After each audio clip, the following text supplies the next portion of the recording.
నమస్తే, welcome to Disha TV. ప్రస్తుతం మనతో పాటు కాంగ్రెస్ సీనియర్ నేత అలాగే గ్రంథాలయ కార్పొరేషన్ చైర్మన్ రియాజ్ సార్ గారు మనతో ఉన్నారు. తెలంగాణ తాజా రాజకీయ పరిణామాలపై మాట్లాడే ప్రయత్నం చేద్దాం. సార్ నమస్కారం. సార్ సతీష్ గారు నమస్తే అండి. సార్ ముందుగా ఒక కీలకమైన ఒక అంశం, ఉస్మానియా యూనివర్సిటీలో డిసెంబర్ 7వ తారీఖున సీఎం రేవంత్ రెడ్డి పర్యటన, భారీ బహిరంగ సభ ఉండబోతుంది. ఆ సభ ఎలా ఉండబోతుంది, ఆ సభ ద్వారా అక్కడ ఉస్మానియా యూనివర్సిటీకి అలాగే నిరుద్యోగులకు విద్యార్థులకు ఒకవేళ వచ్చే భరోసా ఏంటి? సతీష్ గారు, నాకున్న అవగాహన మేరకి మొత్తం తెలంగాణలో విద్యా వ్యవస్థలో apex Osmania university. Osmania university అందజేసిన విద్య వల్ల లక్షలాది మంది విద్యార్థులు వేలాదిగా మొత్తం ప్రపంచం మొత్తం విస్తరించి మొత్తం ప్రపంచ జ్ఞాన ప్రపంచానికి నాయకత్వం వహిస్తున్నారు. కొన్ని తెలంగాణ ప్రభుత్వము విద్యా వ్యవస్థలో కొన్ని మార్పులకి శ్రీకారం చుట్టింది. మొత్తం ఇంటిగ్రేటెడ్ ఎడ్యుకేషన్ పేరున నైపుణ్యాలతో కూడుకున్న విద్యను విద్యార్థులకు రాబోయే తరాలకు అందజేసే ప్రయత్నం చేస్తూ ఉన్నది.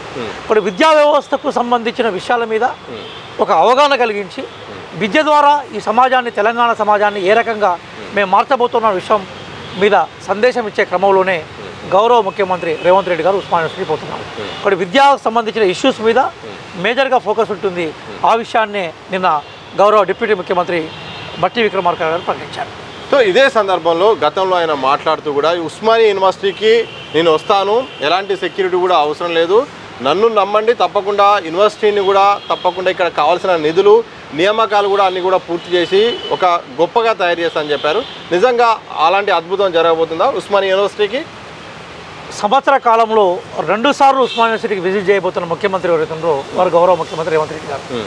10 సంవత్సరాలు ఫామ్ హౌస్కే పరిమితమైన కేసీఆర్ గారు కూతవేడు దూరంలో ఉన్న ఉస్మానియా యూనివర్సిటీకి ఒక్కసారి కూడా వచ్చే ప్రయత్నం చేయలేదు. కనీసం ఉస్మానియా యూనివర్సిటీ గురించి ఒక నిమిషం కూడా ఆలోచించే ప్రయత్నం చేయలేదు. కానీ ముఖ్యమంత్రి రేవంత్ రెడ్డి గారు సంవత్సర కాలంలోనే 2వ పర్యటనగా వస్తున్నాడు.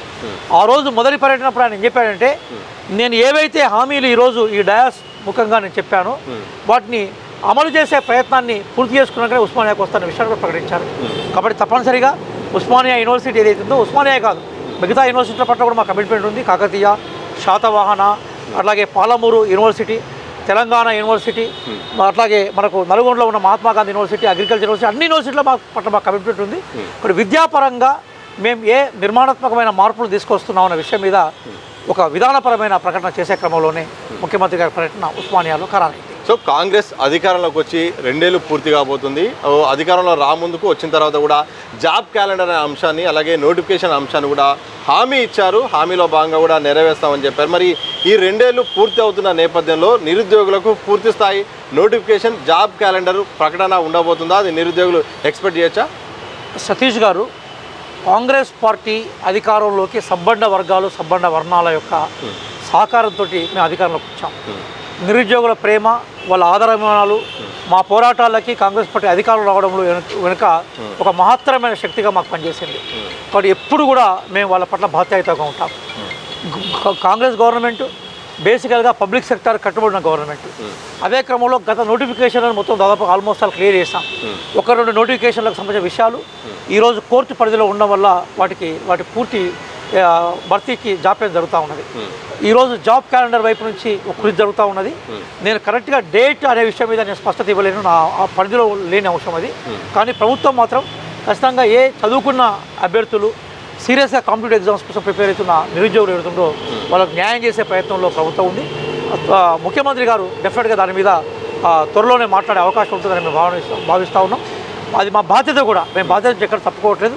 డెఫినెట్గా ఖాళీగా ఉన్న ప్రభుత్వ ఉద్యోగాల్ని భర్తీ చేసే ప్రయత్నంలో మా ప్రజాప్రభుత్వం రేవంత్ రెడ్డి గారి నాయకత్వంలో, బట్టి గారి నాయకత్వంలో నిమగ్నమే ఉంటుందన్న విషయం మాత్రం మీ ద్వారా నేను చెప్పాల్సిన బాధ్యతతో చెప్తున్నాను. అదే బాధ్యత డిసెంబర్ 7న సీఎం రేవంత్ రెడ్డి నోటి వెంట రాబోతుందని చాలామంది కూడా అనుకుంటున్నారు. ఒకవేళ అలాంటి అద్భుతం జరిగే అవకాశం ఉందా?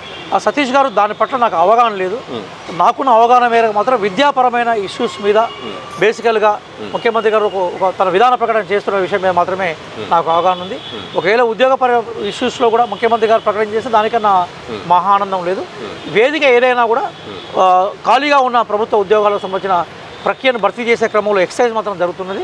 కాబట్టి డెఫినెట్గా ఖాళీగా ఉండే ప్రభుత్వ ఉద్యోగాల పట్ల ప్రభుత్వ ప్రకటనలు వివిధ శాఖల ద్వారా లేదా పబ్లిక్ సర్వీస్ కమిషన్ ద్వారా రావడానికి అవకాశాలు మాత్రం ఎక్కువగా ఉన్నాయి. సో ఒక అంశము ఈ మధ్యకాలంలో కేటీఆర్ మాట్లాడారు. ఆ అంశం ఇప్పుడు మొత్తం కూడా చర్చనీయాంశంగా మారిపోయింది. ఏంటంటే సెక్రటేరియట్ లోపల ఉన్న తెలంగాణ తల్లి విగ్రహం పైన, సెక్రటేరియట్ ముందటున్న రాజీవ్ గాంధీ విగ్రహం పైన కూడా బీఆర్ఎస్ వర్కింగ్ ప్రెసిడెంట్ అయితే మాట్లాడారు. రాజీవ్ గాంధీ విగ్రహాన్ని తొలగిస్తామనే ఒక పదాన్ని కూడా మాట్లాడారు. ఆయన మాజీ ప్రధాని. సో ఏం చెప్తారు ఆయన మాట్లాడిన మాటలపై? మిస్టర్ కేటీఆర్, ఒక్కసారి రాజీవ్ గాంధీ విగ్రహాన్ని టచ్ చేసి చూడు, ఏమైందో తర్వాత తెలుస్తుంది. కనీస ఇంగిత జ్ఞానం ఉన్న ఎవరైనా కూడా బేసికల్గా రాజీవ్ గాంధీ విగ్రహానికి వ్యతిరేకంగా మాట్లాడరు. మొత్తం ప్రపంచం అంతా ఆధునిక సమాజం అయిపోతూ ఉన్నప్పుడు, డిజిటల్ టెక్నాలజీ ప్రపంచాన్ని మొత్తం కుమ్మివేసినప్పుడు, కంప్యూటర్ నాలెడ్జ్ కమ్యూనికేషన్ వ్యవస్థ ప్రపంచం అంతా పెరుగుతూ ఉన్నప్పుడు, భారతదేశాన్ని అనుసంధానం చేసే క్రమంలో ఈరోజు ఐటీ భారతదేశానికి పరిచయం చేసి ఐటీకి సంబంధించిన పరిపాలనా దక్షకుడిగా, పరిపాలనా పితామహుడిగా గుర్తించబడిన వ్యక్తి రాజీవ్ గాంధీ. గమ్మత్తైన విషయం ఏంటంటే 10 సంవత్సరాలు ఐటీ మినిస్టర్గా కేటీఆర్ ఉన్నాడంటే, ఏ ఐటీ సెక్టార్ అయితే భారతదేశంలో మొత్తం విస్తరించబడి ఉందో, హైదరాబాద్ దానికి లీడర్గా అపెక్స్ స్టేజ్లో ఉన్నదో, ఆ శాఖ ఈరోజు హైదరాబాద్లో ఏర్పడడానికి కారణము రాజీవ్ గాంధీ గారు.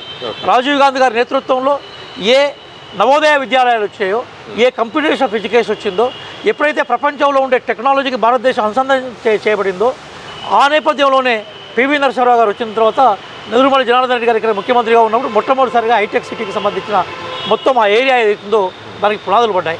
ఒకప్పుడు నిజాం వదిలిపెట్టిన అవాక్యూమ్ ప్రాపర్టీస్ కానీ, అట్లాగే సర్ఫేకాస్ భూములు మనం ఐటీ కంపెనీలకు ఫ్రీగా ఇవ్వడం వల్ల హైదరాబాద్ కేంద్రంగా ఐటీ పరిశ్రమ ఏర్పడేది. దాని వెనుక కాంగ్రెస్ పార్టీ కృషి ఉంది. అప్పటి ప్రధానమంత్రులు కానీ, అప్పటి ముఖ్యమంత్రులు కానీ కీలకమైన రోల్ ప్లే చేశారు. ఏ ఐటీ పరిశ్రమకు ఈరోజు హైదరాబాద్ కేంద్ర బిందువుగా ఉంటే, ఆ ఐటీ పరిశ్రమకు 10 సంవత్సరాలు మంత్రిగా ఉండి ఆ ఐటీ విభాగాన్నే భారతదేశంలో ఏర్పాటు చేసిన రాజీవ్ గాంధీ గారి విగ్రహం తీసేస్తామని చెప్పడం అనేది ఎంత కేటీఆర్ అవివేకం అన్న విషయాన్ని తెలియజేస్తూ ఉన్నాయి. మిస్టర్ కేటీఆర్, ఒక చరిత్ర చదువుకో. నువ్వు ఆకాశం నుంచి ఊడిపడ్డోడివో, భూమిని చీల్చుకొని వచ్చిన వాడివో కాదు. కాంగ్రెస్ పార్టీ ఇచ్చిన భిక్షతోటి, కాంగ్రెస్ పార్టీ ఏర్పాటు చేసిన తెలంగాణ రాష్ట్రంతో, అమరవీరుల త్యాగాల ఫలితంగా ఏర్పడిన తెలంగాణ రాష్ట్రం ఏదైతే ఉందో దాంట్లో నువ్వు కొంతకాలం ఐటీ మంత్రిగా పనిచేశావు. మీరు ఎంత దుర్మార్గులు అంటే, వీళ్ళు ఏ తెలంగాణ పేరు మీద ఉన్న పార్టీ కోటేస్తే కన్నతల్లి మా పేరు మార్చిన దుర్మార్గులు వీళ్ళు. మేమేమంటున్నాం, మీరు మాకు తెలంగాణ తల్లి అంటే మీరు ఏర్పాటు చేసే విగ్రహం కాదు. తెలంగాణ తల్లి అంటే మా వనదేవతలు, జనదేవతలైన మా సమ్మక్క సారాలక్కలు, మా దేవతలు వాళ్ళు.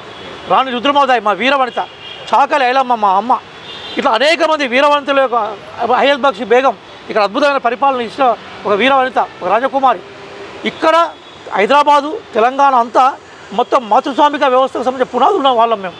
కాబట్టి మా అమ్మాలంటే నువ్వు పట్టుకొచ్చి నువ్వు ఎక్కడ అవకాశం మళ్ళీ మేమంటున్నాం అంటే, అవకాశం లేని మీరు ఈరోజు ఏ ఒక్క అమ్మను గౌరవించారు మీరు ఈరోజు మా మీద మాట్లాడుతున్నారు. చాకలి ఐలమ్మ గారి పేరును తెలంగాణ ఇక్కడ మహిళా యూనివర్సిటీ పేరు పెట్టింది ఎవరో మీరు చెప్తేనే వింటా సిద్ధంగా ఉన్నాను నేను. ఈరోజు మేడారం జాతరని మొత్తం ప్రపంచం మొత్తం కూడా ఆకర్షించేలాగా నిధులు కేటాయించి అభివృద్ధి చెందుతుంది సమ్మక్క సారలక్కలు మా దేవతలను ఈరోజు మళ్ళీ ప్రజాదేవతలుగా మళ్ళొక్కసారి ప్రభుత్వం వైపు నుంచి బాధ్యతాయుతంగా మేము ప్రకటించడాన్ని వాళ్ళు చేశారా మీరు చేశారా చెప్తే వింటానికి సిద్ధంగా ఉన్నాను. ఈరోజు రాణి రుద్రమాదేవి గారిని మొత్తం ప్రపంచంలో గొప్ప వీరవనితగా ప్రకటించడంలో వాళ్ళున్నారా మీరున్నారా మీరు చెప్తే మేము వింటాం. అంటే హయల్ బక్షి బేగం పేరుని ఈరోజు మళ్ళొక్కసారి హైదరాబాద్ యొక్క పరిపాలన చేసిన వాళ్ళను గుర్తు చేసుకోవడంలో వాళ్ళున్నారా మీరున్నా మేము చూస్తాం. 10 సంవత్సరాలు వాళ్ళు తెలంగాణ చరిత్రను మర్చిపోయినారు, తెలంగాణ మానీయులను మర్చిపోయినారు, తెలంగాణ వీరవతులను మర్చిపోయినారు, తెలంగాణ ఆలమను మర్చిపోయినారు, చివరికి వాళ్ళ పార్టీ పేరు కూడా మర్చిపోయి దాన్ని బీఆర్ఎస్కి మార్చారు. ఈరోజు వాళ్ళ మా మీద మాట్లాడే సందేశారు దుర్మార్గంగా మాట్లాడుతున్నారు. రాజీవ్ గాంధీ గారి పేరును వాళ్ళ విగ్రహాన్ని టచ్ చేయడం అంటే నువ్వు ఐటీ ఇండస్ట్రీస్ను వ్యతిరేకిస్తున్నావు. రాజీవ్ గాంధీ గారి పేరును నువ్వు కించపరుస్తున్నావు అంటే హైదరాబాద్ పేరును నువ్వు టోటల్గా కించపరిచే ప్రయత్నం చేస్తున్నావు. ఈరోజు హైదరాబాద్ ఐటీ హబ్గా ఉంది, ప్రపంచానికి మంచి లీడర్షిప్ని ఇచ్చింది. దాని వెనక రాజీవ్ గాంధీ గారి కృషి ఉంది. రాజీవ్ గాంధీ విగ్రహాన్ని పెట్టడాన్ని మనందరం కూడా వెల్కమ్ చేయాలి, అభినందించాలి. దాని భిన్నంగా మాట్లాడి ఆ విగ్రహాన్ని టచ్ చేస్తాను, విగ్రహాన్ని తొలగిస్తామని మాట్లాడడం అనేది ఆ కేటీఆర్ రాజకీయ అజ్ఞానానికి, అహంభావానికి సూచికగా చూస్తూ ఉన్నాం. ఒక్కసారి పోయి టచ్ అయ్యి నీ సంగతి ఏందో తెలంగాణలో ఉండే ప్రజలు తెలుస్తారనే విషయాన్ని కూడా మీ ద్వారా కేటీఆర్ గారికి బీఆర్ఎస్కి మేము తెలియజేస్తున్నాం. అదే కేటీఆర్ అవుతుంది, బీఆర్ఎస్ అవుతుంది, ఈ అంశం పట్ల ఏం మాట్లాడుతున్నారంటే ఆ సెక్రటరియట్ ముందు రాజీవ్ గాంధీ విగ్రహం పెట్టే ప్రాంతంలో తెలంగాణ తల్లి విగ్రహాన్ని పెట్టడానికి మేము అన్ని ప్రణాళికలు సిద్ధం చేసుకున్నాం, ప్రభుత్వం మారింది, అక్కడ తెలంగాణ తల్లి విగ్రహం బదులుగా రాజీవ్ గాంధీ విగ్రహాన్ని పెట్టి కూడా తప్పు చేశారనేది కూడా వాళ్ళు మాట్లాడుతున్నది. సతీష్ గారు మిమ్మల్ని అంటున్నాను, 10 ఏళ్ళు కేటీఆర్ ఎవరైనా గుడ్డి గుర్రం పనుదో కూడా కూర్చున్నాడా? ఒక్కరోజు కాదు కదా వాళ్ళ పరిపాలన చేసింది, ఈ రోజు వచ్చి తెల్లారి దిగిపోలే కదా. 10 ఏళ్ళు ఉన్నారు, 10 ఏళ్లలో ఒక్క రోజైనా కూడా వాళ్ళు ఇప్పుడు ఏదైతే చెప్తున్నారో ఆ ప్రయత్నం చేసిర్లా?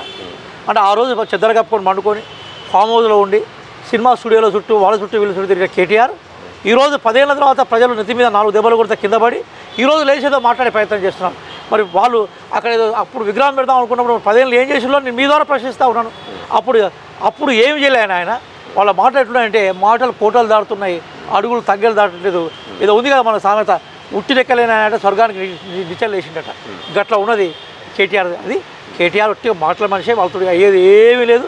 నీకేమన్నా నిజంగా ఇంగిత జ్ఞానమే ఉంటే, ఒకవేళ నీకు మా ప్రశ్నలకు సమాధానం చెప్పే ఓపిక నీకు లేకుంటే కనీసం మీ చెల్లె చెప్పే ప్రశ్నకు సమాధానం చెప్పు.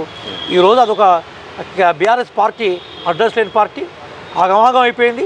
అందుకోసము ఇప్పుడు ఆయన ప్రజల నోళ్ళల్లో నాలాలని ఎవరి గురించి మాట్లాడితే ఎవరు పట్టించుకోవట్లేదు. కాబట్టి పోయిపోయి రాజీవ్ గాంధీ గారి గురించి మాట్లాడితే కనీసం రాజీవ్ గాంధీ గారి గురించి మాట్లాడి మానవుడి గురించి మాట్లాడిందని చెప్పేసి ప్రజలు ఆయన ముఖాన్ని చూస్తారన్న ఉద్దేశంతో కేటీఆర్ గారు పిచ్చి ప్రేరేపణ చేసిండు. రాజీవ్ గాంధీ గారి పేరు జబ్ తక్ సూరజ్ చాంద్ రేహేగా తబ్ తక్ రాజీవ్ జీ కా నామ్ రేహేగా. అది గుర్తుపెట్టుకోవాలి కేటీఆర్.